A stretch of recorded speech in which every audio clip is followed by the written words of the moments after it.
A family business where everyone has something to hide. The father is hiding his face behind a mask. The mother is hiding her identity under a veil. The son is hiding his true intentions with a smile. And the daughter is hiding her body under expensive clothes. But what is this family hiding? Well, that's what we'll find out today. Hello, and welcome back to the channel. I am your host.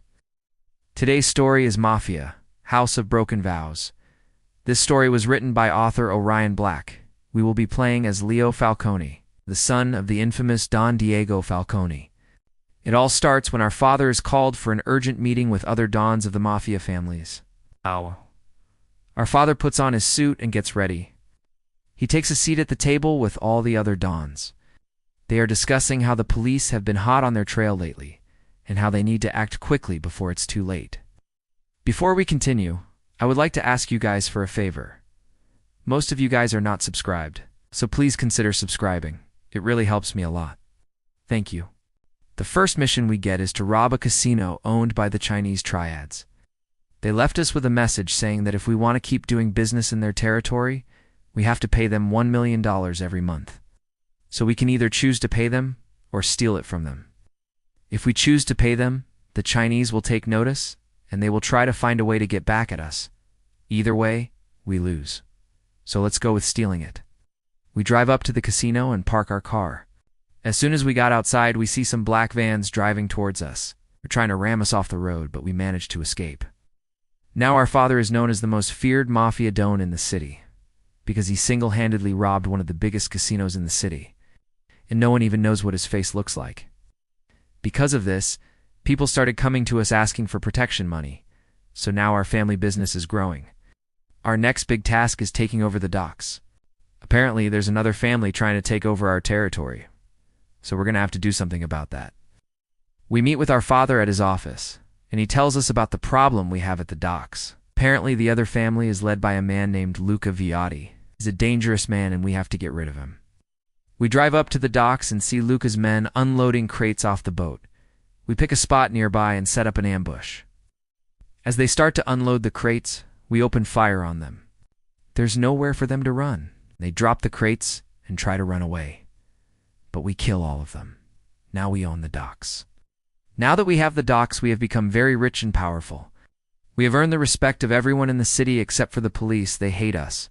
The news reports show that we are wanted for all those robberies and murders. We need to get out of the city before the police catch us. We pack up the things we need and prepare ourselves for a life on the run. We leave the city and head towards the mountains. We bought a cabin up here just in case we ever needed to hide out. It's perfect.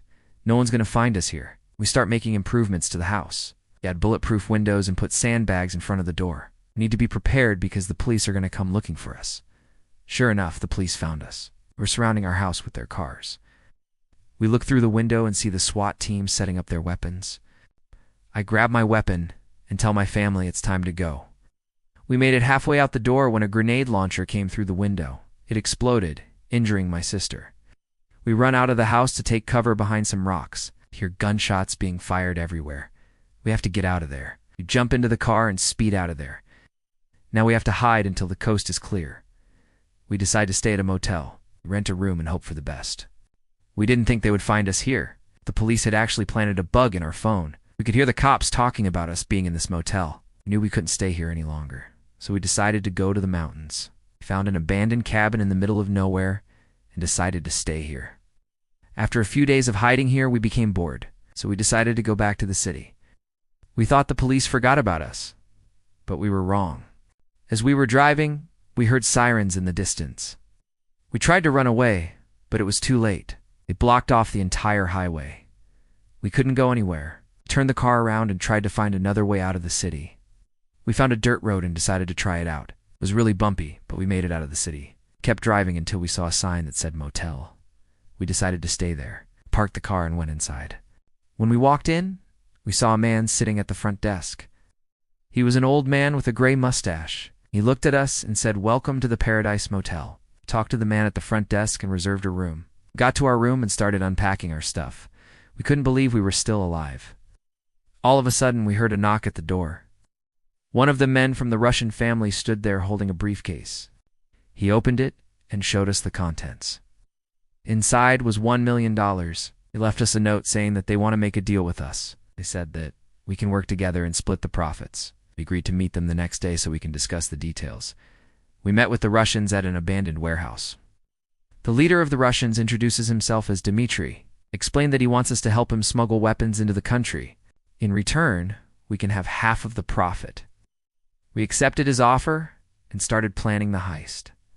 The plan was simple. We were gone. Use our connections to get close to the port where the weapons were being shipped. Once we got close enough, Dmitry's men would steal the weapons and take them to a secret location. We made sure everything was set and waited for the ship to arrive. When the ship arrived, we saw that there were a lot of weapons on board. We watched as Dmitry's men stole the weapons and hid them away. We got word that the police were looking for us. We had to leave town as soon as possible. We grabbed the money and ran to our cars. We sped out of town and headed towards the mountains. We found a safe house and hid there for a few weeks. After a few weeks, we got bored of hiding and we wanted to make a comeback. We decided that we were going to rob the biggest bank in the city.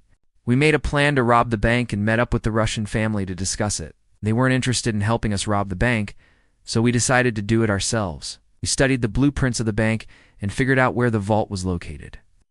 On the day of the heist, we drove up to the bank in a stolen car, parked around the corner and waited for the coast to be clear. We made our way inside the bank and tied up the employees. We used the vault key that we stole to open up the vault and started filling up our bags with cash. We made it to the getaway car when suddenly we heard sirens, jumped into the car and sped away from the cops. We lost them and decided to go back to the safe house. When we got there, we emptied out our bags and counted the money. We made almost $2 million. We were finally rich again. The cops never caught us. We lived happily ever after. Thank you for watching. If you enjoyed the video, please leave a like. It really helps me a lot. See you in the next one.